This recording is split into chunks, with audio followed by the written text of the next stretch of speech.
아반떼 스포츠가 인천 송도 일대를 주행 중이다. 사진 현대차 제공안에 원 기자 아반떼 스포츠 모델이 나왔다고? 처음에는 의아했다. 국민 준중형차 아반떼가 준경주차 모델로 나왔다니. 통상 국민이라는 명칭이 붙은 것은 모범생의 특성을 지니고 있지 않나. 적당한 가격에 적당한 주행 성능을 지닌 모범생 세단 아반떼가 가속 성능을 강조한 스포츠 모델로 변화했다고 하니 쉽게 믿기는 힘들었다. 그래서 물었다. 괜찮을까? 하지만 편견이었다.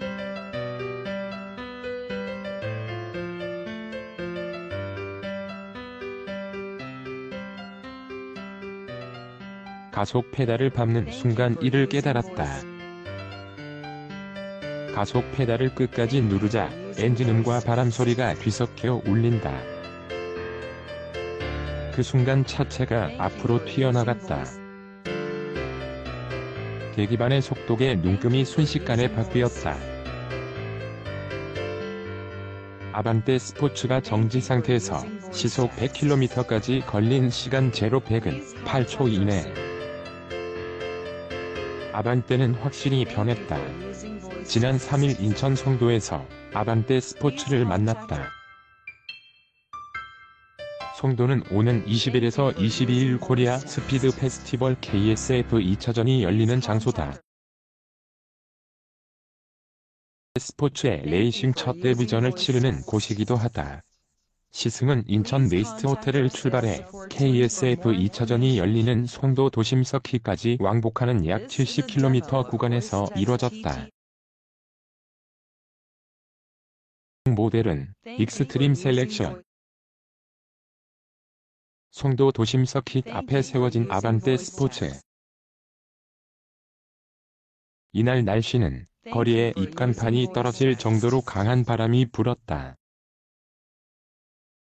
12m 강풍 속에서 앞서 달리던 대형 버스도 양옆으로 이리저리 흔들렸다. 한 마음에 어깨에 힘이 들어갔다. 평소보다 가속 페달을 밟는 횟수도 늘어났다. 의도치 않게 핸들링과 제동 성능을 확실히 경험할 수 있었다. 제동 성능은 탁월했다. 비가 그친 지 오래 지나지 않아 젖은 노면과 강풍 속에서도 의도한 만큼 정확하게 착지되는 차체에 놀랐다. 밀림 정도는 감안할 수 있을 정도의 미끄러운 노면이었는데도 말이다. 현대차 208,000-0.95? 관계자는 높아진 출력에 따라 디스크 브레이크 용량이 15인치에서 16인치로 늘어났다고 설명했다. 핸들링도 우수하다. 현대차가 송도 도심 서킷을 시승 구간에 포함한 이유가 있었다. 2.5km 길이의 서킷을 고속으로 반복해 돌았다. 급커브 구간이 연속적으로 이어졌다. 서킷에 들어서자 그쳤던 비가 조금씩 다시 내리기 시작했다. 주행 조건이 더욱 나빠졌다. 하지만 아반떼 스포츠는 길이가 짧고 가파른 회전 구간을 안정적으로 통과했다. 정신없이 빠른 서킷 주행에서도 쏠림이 크게 느껴지지 않았다. 링크 서스펜션이 탑재되며 안정성이 높아진 덕분이다. 한 기자는 210km/h의 속도에서도 서킷을 가뿐히 통과할 수 있었다며 급커브 구간에서도 120km/h 이상의 속도를 유지했지만 불안하지 않았다고 말했다. 아반떼 스포츠 내부.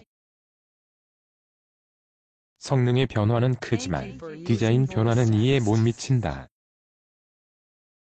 얼핏 외관만 보면 뭐가 바뀐 거지라는 생각이 든다.